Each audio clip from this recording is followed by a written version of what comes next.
강혜신의 오늘의 미국.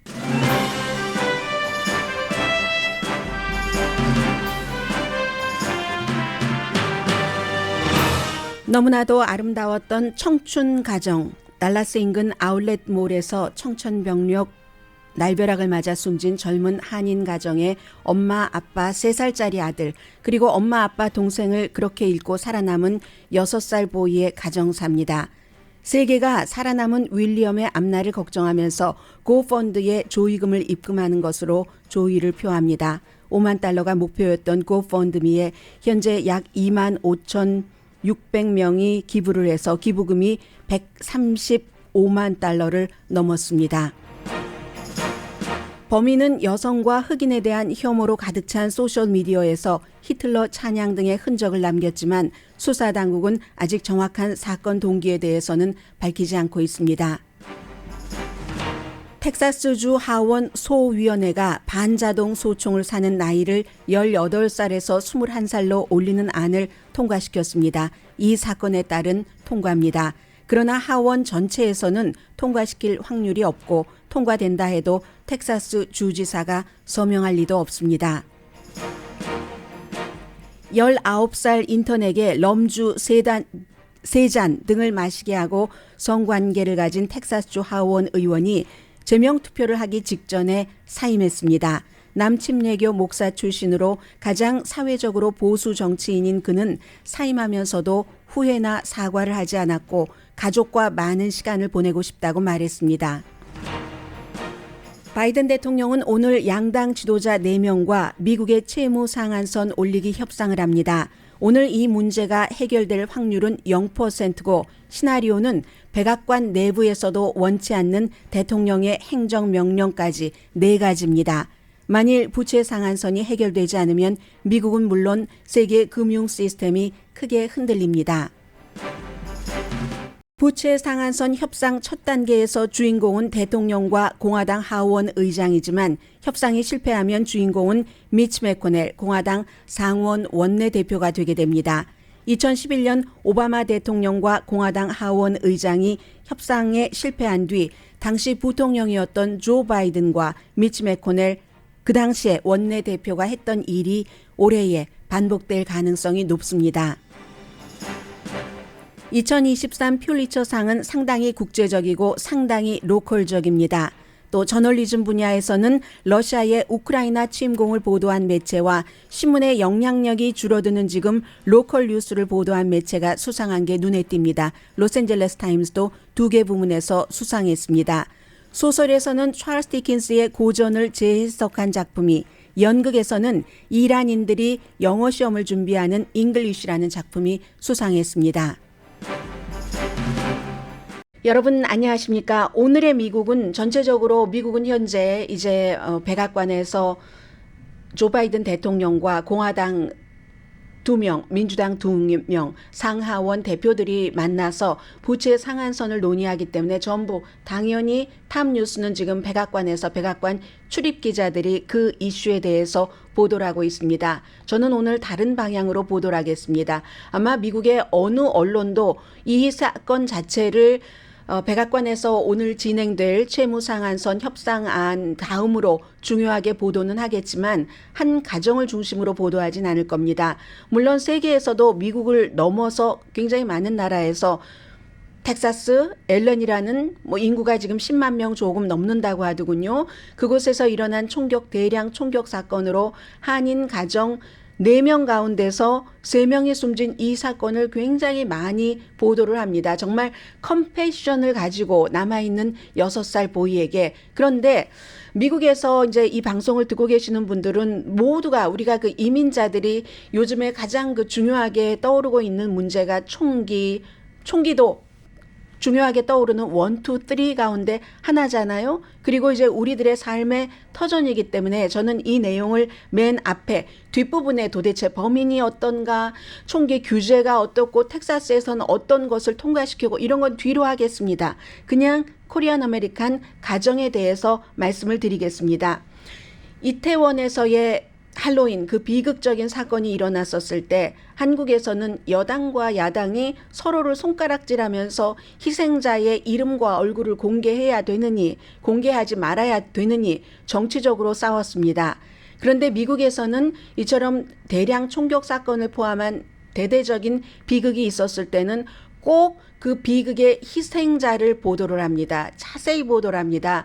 그 사람이 어떤 일을 했고 어떻게 살았고 하는 것을 전하면서 그들의 그 인생이 허망하게 간 것이 거기에 대한 조의의 표시일 수도 있고 살아온 좋았던 부분에 대한 어떤 축하하는 것일 수도 있습니다. 여러분들께 여쭤보겠습니다. 제가 저에게도 어제 물어봤는데 이런 사건이 있었을 때 미국에서 텔레비전에서 얼굴이 비춰지죠. 희생자의 얼굴과 이름 이런 것들이 쭉 비춰지면서 그럴 때 얼마나 그 공감을 하셨는가 그리고 이런 것들을 꼭 얘기를 해야지 되는가라고 생각을 하셨던 분들이 많으셨을 것 같은데 저도 어제 이 뉴스를 접하면서 또 이제 오늘의 미국이 끝나고 나서도 계속 뉴스가 이어졌잖아요. 고펀드미에서 너무나도 너무나 아름다워서 더욱더 슬픈 이 4명 젊은 가족, 젊거나 어린 가족을 보면서 이래서 미국이 그동안 뉴스를 하는 저였는데도 어제 다시 절감을 한 겁니다.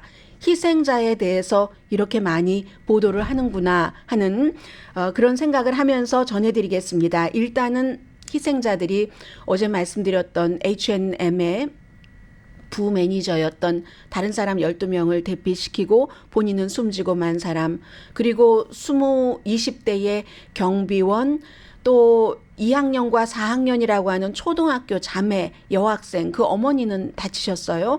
그리고는 5년 전에 미국에 와서 토목기사로 텍사스에서 일을 하고 있고 인도계의 엔지니어링 공부를 하고 있는 그런 그 여성 인도에서는 난리가 났죠. 그분의 부모님이 아버지가 뭐 판사시라던가 그 인도에서 그렇다고 하거든요. 그리고는 37살, 35살 한인 젊은 부부와 3살 아들이 숨지고 6살 아들 윌리엄만 살아남았습니다. 제임스와 그리고 이 와이프는 35살의 강신영 씨는 미국 이름이 있더군요. 샌디 그리고 변호사였던 그 조규송 씨는 와이프는 치과 의사였고요. 조규송 씨는 미국 이름 없이 그냥 규라는 본인의 한국 이름을 쓰고 있었습니다. 중환자실에서 다행히 윌리엄은 이제 일반 병동으로 옮겼는데 당연히 이제 그 달라스 그 지역의 영사관에서 모든 것을 알아서 하고 달라스 모닝 뉴스 등과 인터뷰에서도 김명준 총영사가 여러 가지 인터뷰를 하는 것 봤습니다. 그런데 저는 여러분들께 미국에서 살고 있으면서 얼마나 많은 사람들이 지금 포르투갈 같은 데서도 고펀드미에 기부금을 보내고 또 그 조의를 표시를 하고 하거든요. 현재 제가 페이지 다시 한번 확인을 하면서 보겠습니다. 현재 레이티스트가 이 고펀드미에 그 사이에 더 늘어났군요. 136만 520달러가 5만 달러가 목표였는데 그만큼이 거쳤고 이건 제가 돈의 액수를 말씀드리려고 해서 말씀드리는 게 아니라 그만큼 많은 사람들이 조의를 표시할 수 있는 방법이 지금은 돈으로 기부하는 거잖아요. 26,600명이 기부를 했습니다. 그 가운데서 많은 사람들은 그냥 기부만 한 사람들이 굉장히 많고 그냥 기부만 하신 분들이 많고 나머지 분들은 891분이 조의를 표시를 했거든요. 이 조의를 표시한 분 가운데서 한국인 이름이 많습니다. 그런데 이제 이 고펀드미 자체가 영어로 된 그런 사이트고 뭔가를 기부를 하는 사이트잖아요.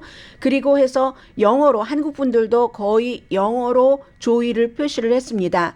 그래서 제가 대강 좀 읽어드리겠습니다. 뭐 외국 이름도 굉장히 많고요. 간간히 한글로 여기에 한글로 조의를 표시하실 수도 있습니다. 나중에 윌리엄이라는 6살짜리 아이가 병원에서 퇴원을 해서 그 즉시는 아니더라도 나중에라도 이것을 읽어보면은 방명록처럼 굉장히 힘이 되지 않을까 그런 생각을 합니다. 그래서 일단 거의 모든 분들이 신의 가호가 있기를 이런 얘기를 많이 해주셨고요. 슬픔을 표현하기 어렵다라고 얘기를 해주셨습니다. 제가 지금 여러 가지를 쭉 불러드리는 동안 여러분들도 미국에서 일어나는 대량 총격 사건 그리고 이 젊은 그 가정에 대해서 여러 그 의견을 한번 이제 되돌이표로 생각을 해보시기 바랍니다. 줄리 첸 씨, 윌리엄을 생각하면 점점점 잘 자라서 이 고통을 극복하길 바란다. 윌리엄, 너의 부모와 동생은 너를 사랑하고 너를 지켜볼 거야. 가휘림 이름 발음하기가 어렵네요. 코리안 아메리카는 아닌 것 같습니다. 전부 돈도 기부하고 조의를 표시해 주신 분입니다. 방명록입니다. 일종의.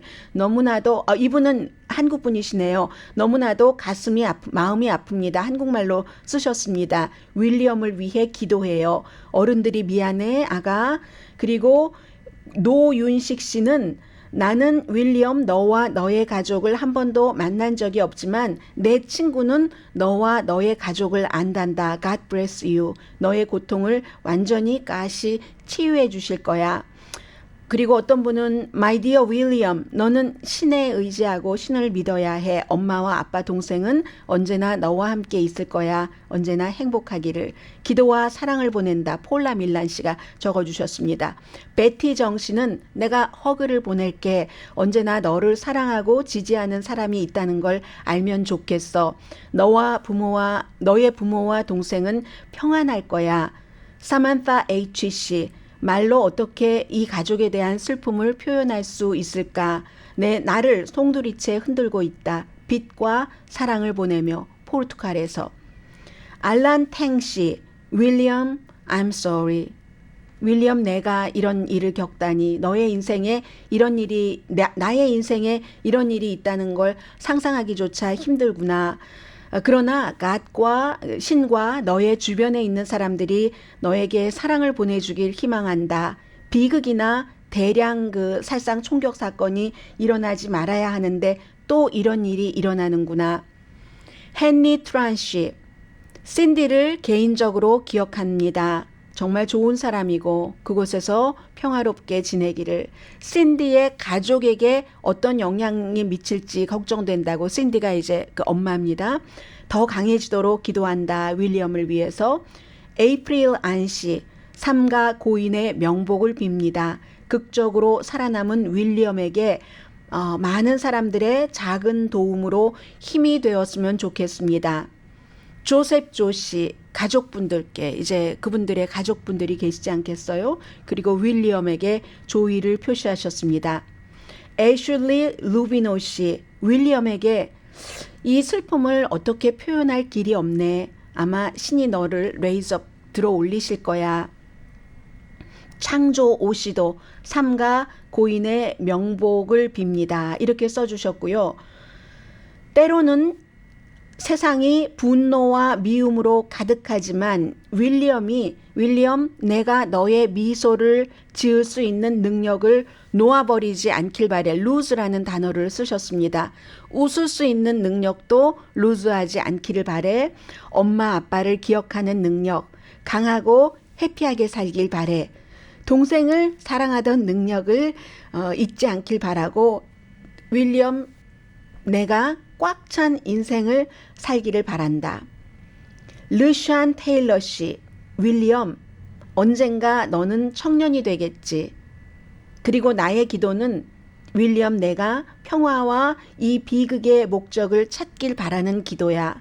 가장 힘든 시간에 언제나 기억하렴. 너는 사랑받고 너의 가족을 너는 다시 볼 거야. 이렇게 써주셨습니다. 이 밖에도 굉장히 많은 분들이 지금도 계속 써주고 계시는데요. 여기서 끊죠. 아무튼 가장 많은 분들이 남의 일 같지 않다. 이 가운데서는 이제 미국에서 쓰신 분들이 많으실 것 같고요. 신에 의지해야 된다는. 그러니까 어떻게 보면은 그 믿는 분들이 많이 쓰신 것 같은데 더욱 컴패션이 있는 게 아닌가 이렇게 생각을 하다가 또 생각을 해보니까 이 신디라는 그 엄마와 아빠가 37살, 34살 변호사와 아빠는 엄마는 치과 의사였고 제임스가 3살이었죠. 그리고는 이제 이 지금 살아남은 윌리엄의 며칠 전에 생일 선물을 받아서 그걸 이제 바꾸기 위해서 앨런에 있는 이 아웃렛 몰에 갔다고 하는데 이분들이 교회에 다니고 계셨기 때문에 교우가 또 많은 그런 교회에 다니고 계셨다고 하네요.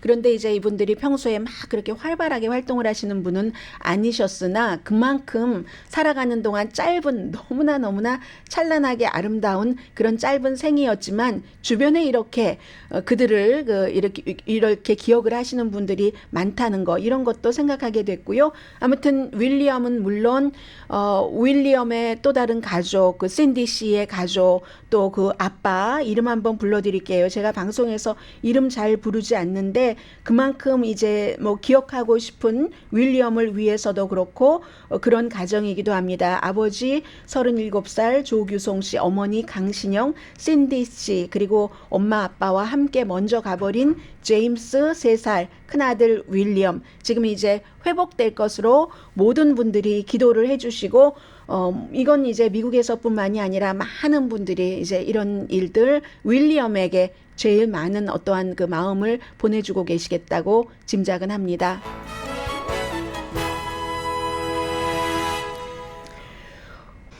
잠시 뒤에는 이제 이 사건의 용의자 왜 그랬을까? 앨런이라는 도시는 어떤 도시일까? 그야말로 총에 있어서는 뭐 준 수도와 마찬가지의 그런 도시랍니다. 그리고 심지어는 현장을 본 총을 사랑하는 오피서다 본인을 그렇게 얘기를 한 전에 군인이었던 경찰이기도 했던 그런 분들도 이건 규제해야지 된다 하는 얘기도 하고 텍사스에서 약간의 제스처를 취했지만 이건 그냥 보여주기 위한 제스처일 뿐입니다. 잠시 뒤에 전해드립니다. 라디오 서울 방송 오늘의 미국 듣고 계십니다. 네, 8명이 숨지고 7명이 아직도 그 병원에 입원해 있습니다. 지금 그 건맨의 그 소셜 그 어카운트에 보면은 총 사진, 뭐 조끼, 방탄 조끼 사진 이런 것들도 많이 있다고 하고요. 그리고 33살의 모리시오 가르시아 소셜미디어 여성과 흑인에 대한 증오가 가득 찬 소셜미디어가 있는데 OK.ru라는 데인데 여기에 보면은 그 여러 가지 히틀러를 찬양하고 신나치 웹사이트, 제가 신나치 웹사이트 이름은 말씀드리지 않겠습니다. 그런 신나치 웹사이트 이름도 언급이 됐고 그리고는 이제 RWDS라는 이 약자가 여러 가지를 뜻한다고 하네요. 요즘에는 미국의 뭐 우파이면서 신나치라고도 볼 수 있는 프라우드 보이즈도 이 RWDS라는 약자를 쓰고 있는데 이 RWDS라는 이 약자가 이 건맨이 옷에 이렇게 패치로 붙이고 있었다는 거잖아요. 사건 당시에.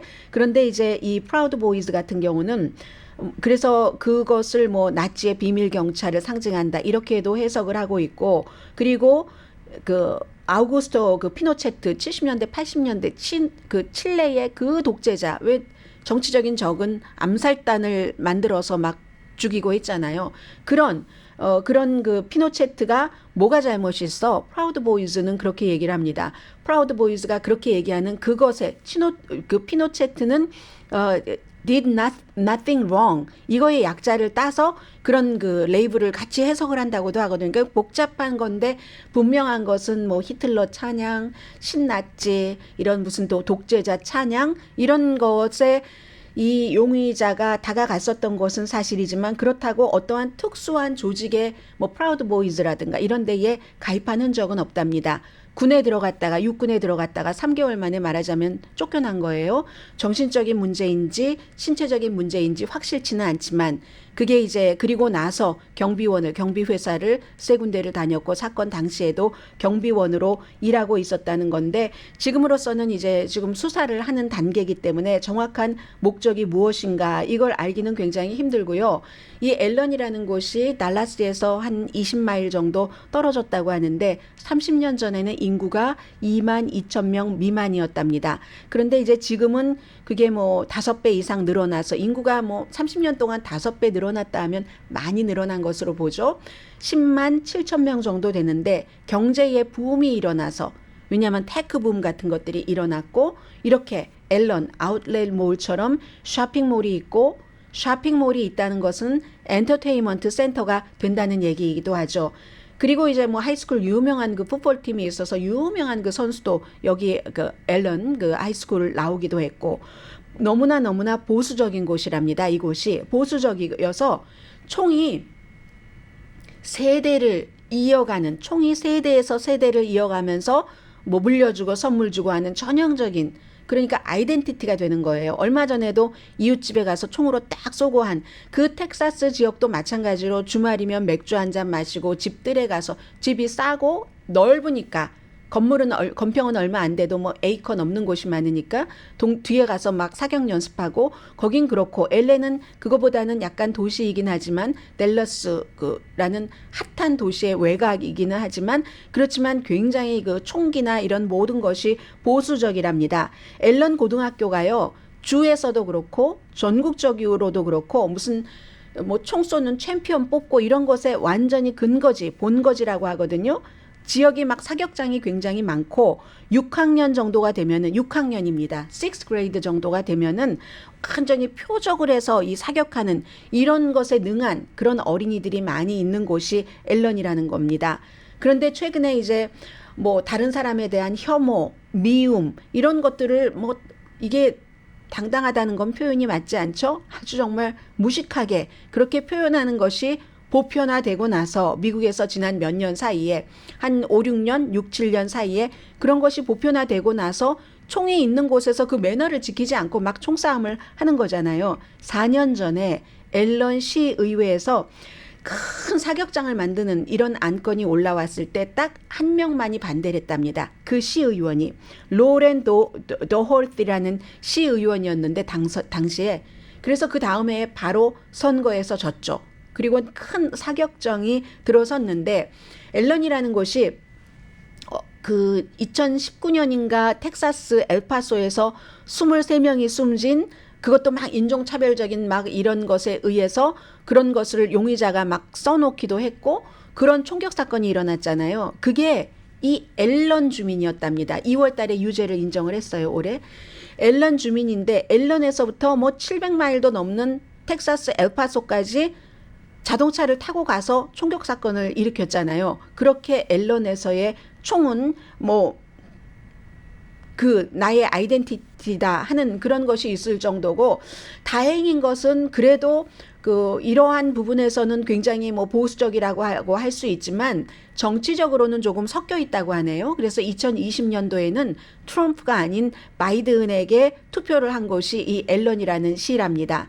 아무튼 이런 곳에서 일을 하면서 아울렛 몰이었으니까 얼마나 많은 직원들이 일하고 있었겠어요.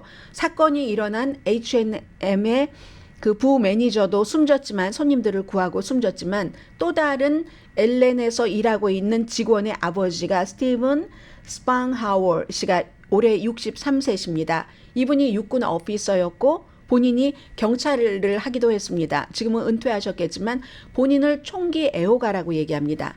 이분은 오늘 뉴욕타임즈와의 인터뷰에서 가디언과의 인터뷰에서 많은 언론과의 인터뷰에서 아들이 H&M에서 일을 하고 있다가 총소리를 들었다고 아버지에게 전화를 한 거예요. 전화든가 텍스트인가를 통해서 아버지에게 알린 거예요. 아버지가 막 뛰어가셨죠. 아니 자동차를 타고 가셨겠죠.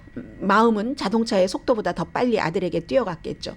현장에 가서 보니까 여기저기 쓰러져 있는 사람 맥박을 짚어보니까 어린 소녀가 맥박이 뛰지 않더라. 이제 숨진 2학년이나 4학년 초등학교 여학생 2명 가운데 1명이었겠죠. 어머니는 살아계시니까 그 어머니는 평생 어떤 마음으로 사시겠습니까? 그래서 그런 것들을 딱 보고 나니까 이분이 얘기하기를 내가 설령 총기 애호가일지라도 미국에는 의미 있는 총기 규제가 필요하다. 이렇게 얘기를 하셨습니다. 그런데요. 실제로 어제 텍사스주의 하원의 소위원회입니다. 전체위원회가 아니라요. 소위원회입니다. 소위원회에서 반자동 소총을 이번에 범행에 사용된 것과 같은 AR 스타일의 소총을 사는 나이를 18살, 지금 18살만 되면 주마다 다르지만 텍사스 주는 소총을 살 수가 있습니다. 그리고 어떤 주는 21살 아니라도 무슨 허가 없이 핸드건도 살 수 있고 그런 주가 많이 있잖아요. 최근에 더 늘어나죠. 연방 대법원에서 총기 소지 자유를 지지하는 판결을 내린 이후에 그래서 텍사스주의 소위원회 이름이 뭐냐면요. 안전을 위한 무슨 소위원회던데요. 하원 커뮤니티 안전위원회. 어제 이 나이를 AR-15과 같은 반자동 소총을 살 수 있는 나이는 18살에서 21살로 올리는 안을 통과를 시켰습니다. 마지못해 통과시킨 거예요. 이 하원 이 커뮤니티 안전위원회 위원장이 투표하는 것을 거부했습니다. 끝내 거부를 하려고 하다가 이런 사건이 일어나 버렸잖아요. 이게 이제 마감 시한이 있기 때문에 안 하고 끝내버리려고 이게 의장의 권한이 그런 데서 발휘가 되는 거죠. 안 하고 끝내버리려고 했는데 아니 이게 웬일? 공화당이요. 공화당 정치인이 2명이 덜컥 민주당에게 가담을 해버렸네요. 그래서 이게 8대5로 통과가 돼버린 겁니다. 아니면 2명이 이쪽으로 왔으면 뭐 6이 되는 거죠. 8대5로 공화당 의원들이 민주당에 조인을 해서 어제가 데드라인이었네요. 하원 전체에 보내는. 그런데 이게요.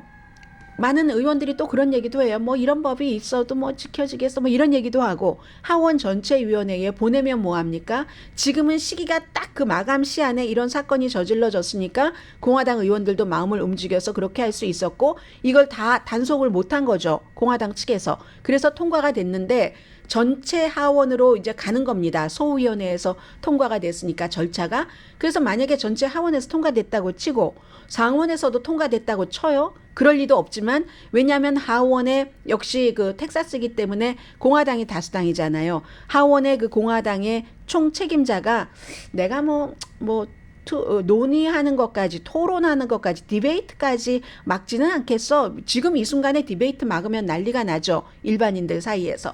디베이트를 막지는 않겠어. 하지만 이게 통과될 리가 없는 겁니다. 그때쯤 되면 충분히 전체 하원에 공화당 대표가 뭐 단속을 할 수 있는 시간도 있고 사람들도 마음이 조금씩 또 달라지잖아요. 지금은 이제 나의 정치 이력 이런 것보다도 사람의 생명을 생각하지만 나중에 조금 시간이 지나가면 사람의 생명도 내가 정치인으로서 재선이 돼야지 저 사람의 생명을 구할 수 있는 거야. 이렇게 갈 수 있는 확률이 높은 게 정치인들의 지금까지 봐왔던 우리가 정치적인 히스토리잖아요. 그렇기 때문에 하원 전체 회의에서 통과될 까닭이 없고 통과된다 할지라도 주지사가 이걸 서명을 할 리가 없다는 겁니다. 주지사는 계속 얘기를 하고 있잖아요. 정신건강이다. 사람들은 너무 이런 일들을 단시간에 해결하기를 원하지만 단시간에는 해결할 수 있는 일이 아니야. 이게 정신건강의 문제이기 때문에. 그러면 이제 총기 규제를 원하는 측에서는 정신건강에 이상이 있다고 누구나 다 뭐 사람들을 이렇게 한꺼번에 뭐 8명 이상씩 숨지게 할 수 있는 건 아니야. 그런 대량 살상 무기가 있기 때문에 그렇지. 하지만 그런 것을 받아들이지 않고 또 받아들이지 않는 문화에서 살아온 대대로 총이 세습이 됐고 나는 한 번도 이 총을 가지고 다른 사람에게 해를 입힌 적이 없다. 그 사람들이 그런 주장을 할 만한 거죠. 그 사람들은 그렇게 살아왔으니까 대대로 남에게 해를 입히지 않고. 그러나 사회의 법이라는 것은 남에게 해를 입히지 않는 사람을 위해서 만드는 게 아니잖아요. 해를 입힐 수 있는 인간의 욱하는 성격 같은 것을 누르기 위한, 왜냐하면 많은 사람들이 함께 살고 있으니까 그게 법이잖아요. 그게 지금 이게 통하기가 굉장히 힘들다는 얘기입니다. 대량 살상에 대해서 보겠습니다. 2019년도에요. 대량 살상 사건이 이때쯤 딱 이 시기에 지금 한국에서 보도되는 언론 가운데서는 올 들어서 미국이 뭐 총격 사건이 202건이 일어났다 이렇게 보도를 하는 경우가 많은데 202건만 일어났겠습니까? 인구가 뭐 3억 2천만에서 3천만 명 정도 되고 총이 그것보다 많은 4억 정 이상 되는데 하루에도 자살을 총으로 시도하는 사람이 얼마나 많을 것이며 원한이 있다고 막 총을 쏘는 사람이 얼마나 많을 것이며 그런 거 다 포함하는 거 아닙니다. 용의자 빼고 이번 사건 용의자까지 합치면 9명 숨졌습니다. 용의자 빼고 남이 쏜 총으로 숨지거나 다친 사람이 4명 이상일 때를 대량 살상이라고 하고 그러한 사건이 2019년도에 31건이었습니다. 2020년도에 21건이었습니다. 2021년 28건, 2022년 36건이었습니다. 어제까지 1월 1일부터 어제가 며칠이니까요. 5월 7일까지, 5월 8일까지. 그런데 2023년 그제까지네요. 5월 7일까지는 202건으로 늘어났습니다. 202건으로. 이런 것들이 이제 뉴욕에서 무슨 뭐 거리에서 총을 가지고 다닐 수 있게 한다던가 연방 대법원의 판결이라든가 이런 판결이 나온 이후에 사람들의 인식도 달라지고 그리고 다다익선이 있는 게 있고 많으면 많을수록 좋은 게 있고 많으면 많을수록 결과가 분명한 게 있습니다. 총이라는 것은 누구 사냥이든 취미든 어쨌든 상대가 사람이건 다른 생명체이건 쏘아서 상해를 입히거나 죽게 하는 거잖아요. 그럼 그 물건의 목적이 그러한데 더군다나 전쟁터에서 적을 막 적개심을 가지고 있다가 쏘기 위한 목적으로 만든 이 같은 대량 살상 무기가 있는데 이런 총기 규제가 약화되는 상황에서 사건이 덜 일어나겠습니까? 많이 일어나겠습니까? 뻔한 것 아니겠어요? 다시 한번 불러드립니다. 2019년도에 1월 1일부터 5월 7일까지 대량 살상이 미국에서 31건, 2020년 21건, 2021년 28건, 2022년 36건, 2023년 202건. 그럼 앞으로 지금 얼마나 더 많이 있다는 얘기입니까? 그것도 시카고, 저쪽 동쪽 시카고에서부터 뭐 미시시피, 뭐 테네시 이런 데를 와서 텍사스 또 가장 이쪽 서쪽으로 캘리포니아주까지 북쪽으로 올라가면은 또 다른 지역도 있잖아요. 장소는 이번처럼 쇼핑몰에서 이제 아울렛몰까지 갔죠. 학교, 개인 파티하는 곳, 이웃집이 총 쏘는 거 좀 멈춰달라고 했다고 이웃집에 집에 들어가서 방방마다 찾아다니면서 총을 쏘고 이게 미국의 현실입니다. 그렇기 때문에 이 총기 이 문제도 2024년도 대선 그리고 이제 그 기간 어느 시점에 어떠한 이런 것이 발생하느냐에 따라서 많은 그 유권자의 표도 갈릴 것 같고요. 너무나 아무튼 엄청난 사건들이 미국에서는 총으로 인해서 사실은 총으로 세워진 나라죠, 미국이. 인디안 원주민이 살고 있을 때 총, 병균 뭐 이런 것들을 이제 가지고 와서 인디안들은 거기에 대해서 저항력이 없으니까 약도 없고 그렇게 해서 세운 나라가 결국은 지금 총으로 이거 잘 잡지 않으면은 미국이 어떻게 될지 총으로 어떻게 될지 알 수 없는 상황입니다. 잠시 뒤에 오늘 미국의 또 다른 탑 뉴스 전합니다.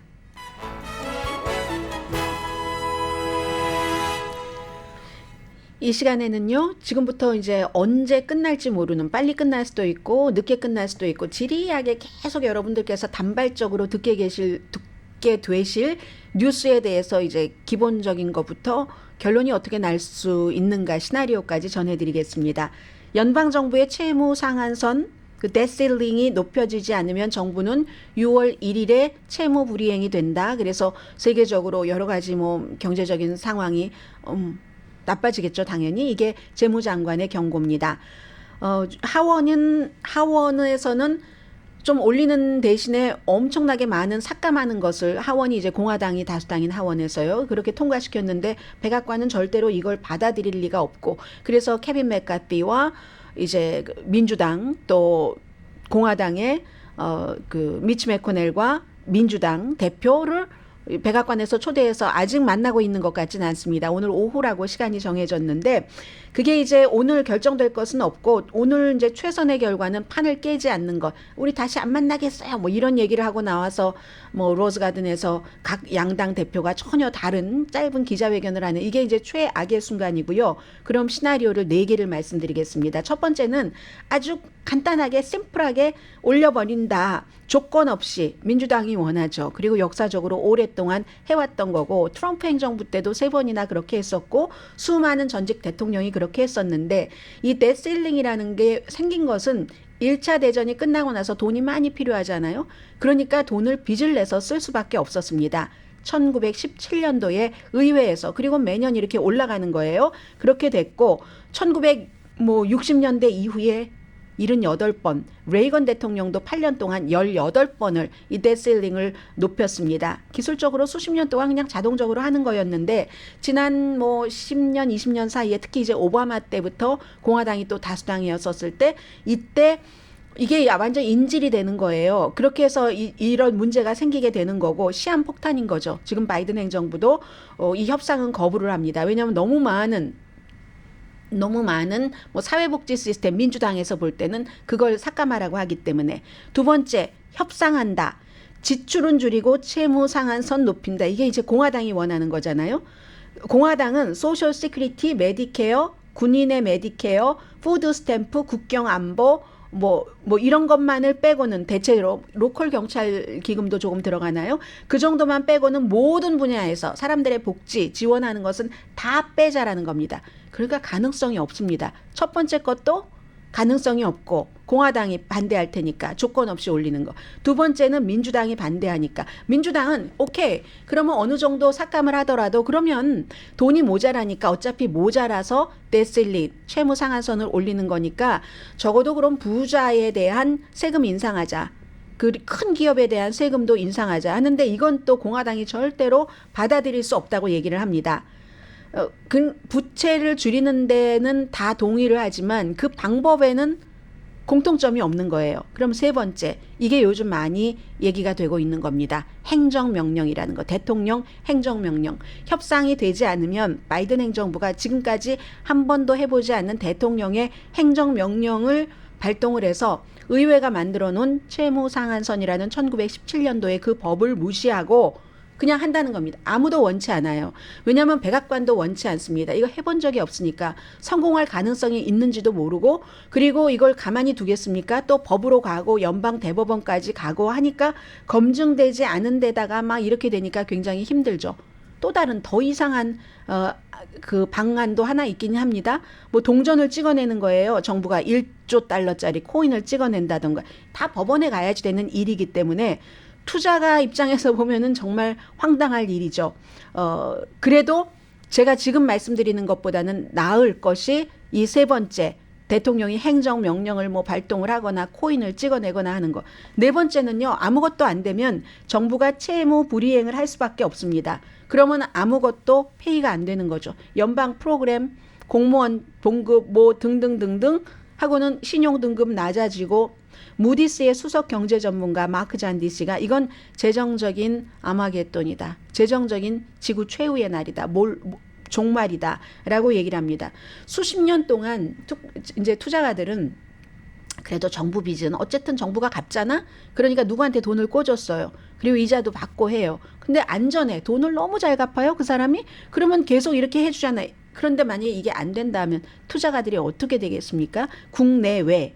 완전히 미국에 대한 신뢰도는 사라지고 재정 시스템 엉켜서 재정 시스템이 엉키면 이때야말로 그야말로 월스트리트에서 메인스트리트까지 일반 보통 사람 생활까지 확 세계까지 망가뜨리게 되는 거죠.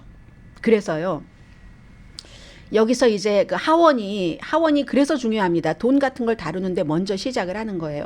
미치 매코넬 공화당 상원 원내대표는 뭐 저는 케빈 맥카피를 존중합니다. 알아서 하시겠죠라고 얘기를 하지만 이게 2011년도 본인과 바이든이 했던 것을 똑같이 해야 될지도 모릅니다. 만약에 케빈 맥카피와 백악관이 이걸 협상을 하지 않으면은 바이든이 과거에 그 당시에 이제 그 존 베이너라는 공화당의 하원 의장이 있었을 때예요. 2011년도 울보 하원 의장 그때 해보려고 했습니다. 존 베이너가 이 백악관과 서로 절충을 해서 민주당 안과 공화당 안을 절충을 해서 해보려고 했는데 공화당에서 프리덤 코커스가 결사 반대를 해서 못했습니다. 그래서 존 베이너가 나중에 내가 프리덤 코커스 때문에 이 하원 의장 못 해먹겠다고 사임했잖아요. 이번에도 케빈 맥카티도 프리덤 코커스가 안 해준다 하다가 결국은 합의를 해서 하원 의장이 됐잖아요. 그래서 이번에도 이 프리덤 코커스가 뭐 사회복지 시스템 주면 안 돼 하면은 케빈 맥카티는 하기가 참 힘든 거예요. 그런데 그 당시에도 아주 복잡한 과정을 거쳐서 오바마가 실패를 했어요. 존 베이너 공화당 하원 의장과 그 당시에 백인인 남자 본인보다 나이도 많고 그게 약점이었잖아요. 오바마에게는 백인도 아니고 나이도 어리고 조 바이든에게 딱 넘깁니다. 조 바이든이 나이는 똑같아요. 미치 매코넬. 그때도 미치 매코넬이 16년 공화당의 그 상원 대표를 하고 있었으니까 대표였습니다. 어떻게 해서 둘이 협의를 했습니다. 나이는 같고 바이든이 당시에 13년을 더 일을 했어요. 정치인으로서 이 미치 매코넬보다. 그런데 미치 매코넬이 왜 이걸 들어줬는가? 이거 안 들어줘서 연방정부 문 닫고 하면은 다음에 있을 선거에서 공화당이 의석을 많이 잃어버릴 것 같은 거예요. 그럼 본인의 권력이 줄어들잖아요. 해서 극적으로 막 비밀 통로를 통해서 왔다 갔다 하면서 합의를 했죠. 이번에도 미치 매코넬이 하고 싶진 않겠지만 이렇게 할지도 모르겠다. 이 케빈 맥카티가 하지 않는다면 그게 이제 지금 마지막의 시나리오인 것 같습니다. 그래서 아직까지는 해결 방안이 있기는 있고 이게 안 되면 큰일인 거예요. 그래서 오늘만 이렇게 좀 자세히 말씀드리고 그 다음부터는 조금 레이티스트 정도 말씀을 드리려고 합니다.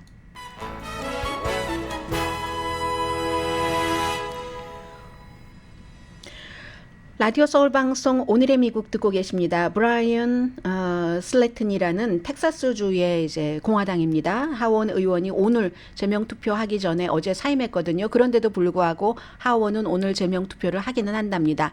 제명 투표를 하는 이유는 45살의 남침례교 목사 출신의 가장 사회적으로 보수적인 낙태하는 사람 사형시켜야지 된다고 하는 이 하원 의원이 4월 달에 19살 인턴에게 자신의 어스틴에 있는 콘도미니엄에서 아주 큰 잔으로 럼주를 3잔을 마시게 하고 무방비 섹스를 했고 다음날 이 인턴은 무슨 뭐 플랜 B 낙태약을 먹었어야지 됐고 그 이후로 이 인턴에게 말하면은 안 된다고 위협을 했다. 이게 이제 조사단이 조사를 한 결과입니다.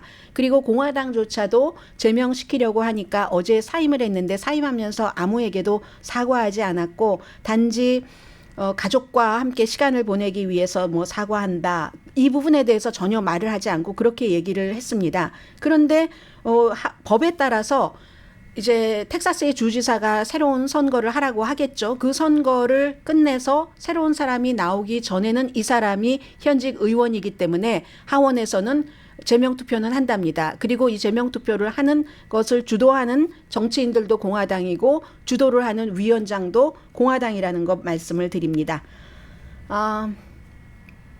시간이 많이 없어서 뭘 말씀드리나요? 뭐 짧게 말씀드리죠. 매년 퓰리처상 하면은 저널리즘과 그 밖에 예술 분야에 주는 것이기 때문에 저널리즘을 먼저 말씀드리는데 오늘은 다른 분야부터 말씀을 드리겠습니다. 이것도 이제 미국을 쭉 볼 수 있는 그런 분위기 같아서요. 소설에는 에르난 디아즈라는 분이 쓴 트러스트, 신뢰 이런 그 소설인데 자본가는 그 자산에 대해서 어떻게 보고 있는가 그런 스토리를 쓴 책이고 또 하나는 이제 찰스 디킨스의 예전에 그 고전을 새로운 시각으로 해석한 뭐 그런 작품. 드라마는 4명의 일한 사람들이 영어 시험을 보는 거예요. 거기에 관한 그런 그 연극이에요. 연극상을 받았고 넌피션에서는 워싱턴 포스트의 기자 그 2명이 His name is George Floyd. 목졸림 당한. 그리고 저널리즘은 뭐 에피통신, 뉴욕타임스 언제나처럼 많이 받았고 특히 올해는 우크라이나 사태 지금 푸틴 보이네요. 푸틴이 어제 전승 기념일 얘기하는데 구호를 외치는데 무서워서 혼났습니다. 그리고 로컬 뉴스 같은 것도 그 뭐 엘라바마에서 발행되는 신문 같은 것들도 상을 많이 받아서 국제적인 것과 로컬적인 것이 조금 합쳐졌다. 어제 그런 분위기도 들었고요. 그 밖에 월스트리트저널은 재정 분야, 워싱턴 포스트는 또 다른 분야에서 그리고 잡지 뉴욕은 이 비평 분야에서 이런 상을 그 받았는데 이렇게 보면은 뉴스와 굉장히 많은 것들이 연결이 된다 하는 그런 느낌이었습니다. 네, 방송하는 내내 제 마음속에도 그 아이템에 집중을 해야지 되는데 이 가족에게 자꾸 신경이 쓰여서요. 텍사스 엘렌에서 3살짜리 아들과 함께 숨진 37살, 35살 부부와 살아남은 6살 윌리엄. 굉장히 많은 분들이 생각을 하고 계십니다. 그 사이에 사람들이 늘어나서요. 사람들도 늘어나고 기부금도 엄청 많이 늘어났습니다. 정말 조의를 표하고요. 윌리엄 군의 행복한 인생을 기원합니다. 강혜신이었습니다.